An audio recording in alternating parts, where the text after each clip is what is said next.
इस टॉपिक में हम एमसीक्यू डिस्कस कर रहे हैं air conditioning. MCQ on air conditioning. और ये जो एयर कंडीशनिंग है ये भी हमारा सेकंड यूनिट का एक पार्ट है। सेकंड यूनिट का थर्ड चैप्टर है एयर कंडीशनिंग। इसके क्वेश्चंस को यहाँ पर हम डिस्कस करेंगे। The process of extracting of certain required amount of water from air। जब वाटर हम एयर से एक्सट्रैक्ट कर रहे हैं, यानी कि जो एयर हमारा ये मिक्सचर है उसमें जो वाटर कंटेंट्स हैं, अगर हम उन वाटर कंटेंट्स को एक्सट्रैक्ट करेंगे उस प्रोसेस को बोला जाएगा डीह्यूमिडिफिकेशन। डीह्यूमिडिफिकेशन क्या हुआ?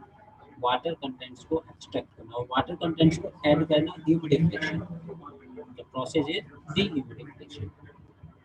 Which of the following statement is true? इनमें से कौन सा स्टेटमेंट सही है? फर्स्ट स्टेटमेंट देखो, due point temperature is the temperature at which water vapour start condense. बिल्कुल सही बात है। ड्यू पॉइंट टेम्परेचर पर वाटर वेपर हमारी कंडेंस होना स्टार्ट हो जाती है। Dry bulb temperature is recorded by thermometer with dry bulb. Thermometer normally जो टेम्परेचर रिकॉर्ड कर रहा है उसे ड्राई बल्ब टेम्परेचर ही बोला जाता है। ये ऑप्शन भी हमारा करेक्ट ऑप्शन है।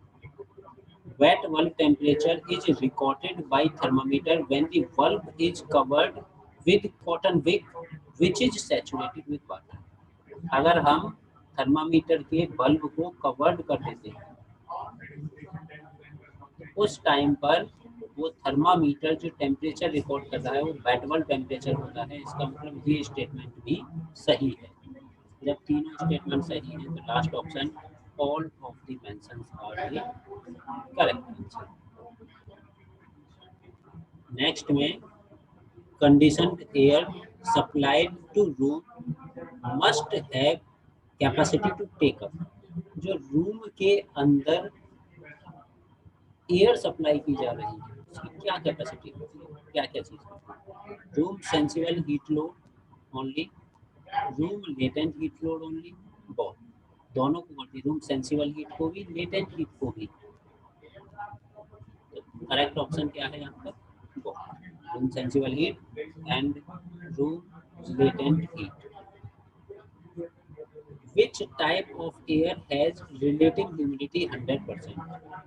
रिलेटिव ह्यूमिडिटी जब 100% हो जाती है तो उस एयर को बोला जाता है that is saturated air. Saturated air having 100% relative humidity.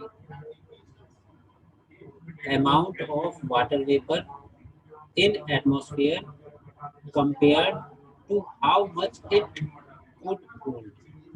जो वाटर वेपर के अंदर प्रेजेंट होते हैं कितने प्रेजेंट हैं ये हम शो कर रहे हैं उसकी रिलेटिव ह्यूमिडिटी से। रिलेटिव ह्यूमिडिटी उसके अंदर जो वाटर वेपर प्रेजेंट है उसे बता रही होती है। Heat production from a normal healthy man when asleep about. जब नॉर्मल आदमी, फर्स्ट पुष्ट आदमी जिसे कोई बीमारी नहीं है वो सो रहा है उस टाइम पर उसकी बॉडी से जो हीट रिलीज हो रही है वो हीट प्रोड्यूस कर रहा है 60 वाट हीट प्रोड्यूस करता है। नेक्स्ट में ऑप्टिमम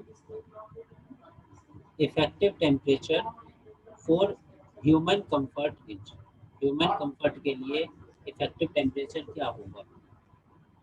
ह्यूमन कंफर्ट फील करेगा lower in winter than summer. Effective temperature is lower in winter than in summer. Summer से कम ह्यूमन बॉडी का टेम्परेचर होना चाहिए तो वो कंफर्ट फील करेगा। Temperature recorded by thermometer when it is not affected by the moistures present. जब moistures का कोई इफेक्ट नहीं है उस टाइम पर जो थर्मामीटर रिकॉर्ड कर रहा है वो हमारा होगा dry bulb temperature.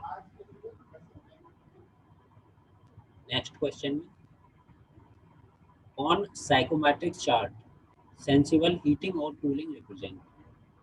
Sensible cooling और हीटिंग यानी कि टेम्परेचर इंक्रीज होना और टेम्परेचर डिक्रीज होना। हमारा साइकोमेट्रिक चार्ट इस तरह से होता है।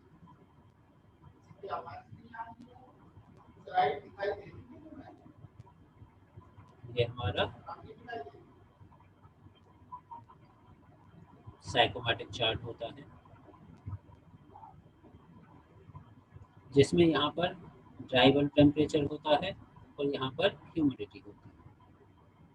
तो हीटिंग और कूलिंग जब हम करते हैं, सेंसिबल हीटिंग ये रही, सेंसिबल कूलिंग टेम्परेचर कम हो रहा है, ह्यूमिडिफिकेशन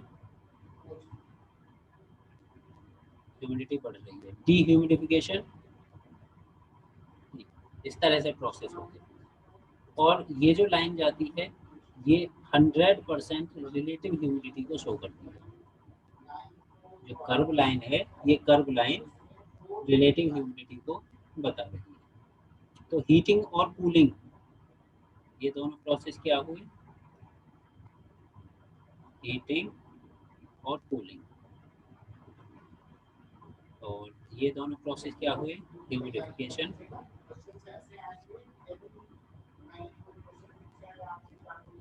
और डीह्यूमिडिफिकेशन।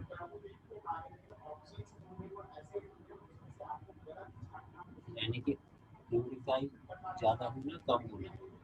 तो यहाँ पर अगर ऑप्शंस देखते हैं तो जो हमारी हॉरिजॉन्टल लाइंस होती हैं उन हॉरिजॉन्टल लाइंस के थ्रू हम सेंसिबल हीटिंग और कूलिंग को रिप्रेजेंट करते हैं। नेक्स्ट इसमें थी curved line on psychometric chart. अभी बताया था यहाँ पर जो कर्व लाइन ये जा रही है ये रिलेटिव ह्यूमिडिटी बता रही है, और सैचुरेटेड लाइन पर जब हम जाते हैं तो वहाँ पर रिलेटिव ह्यूमिडिटी 100% हो जाती है। तो जो कर्व्ड लाइन है वो हमारी रिलेटिव ह्यूमिडिटी को शो करती है।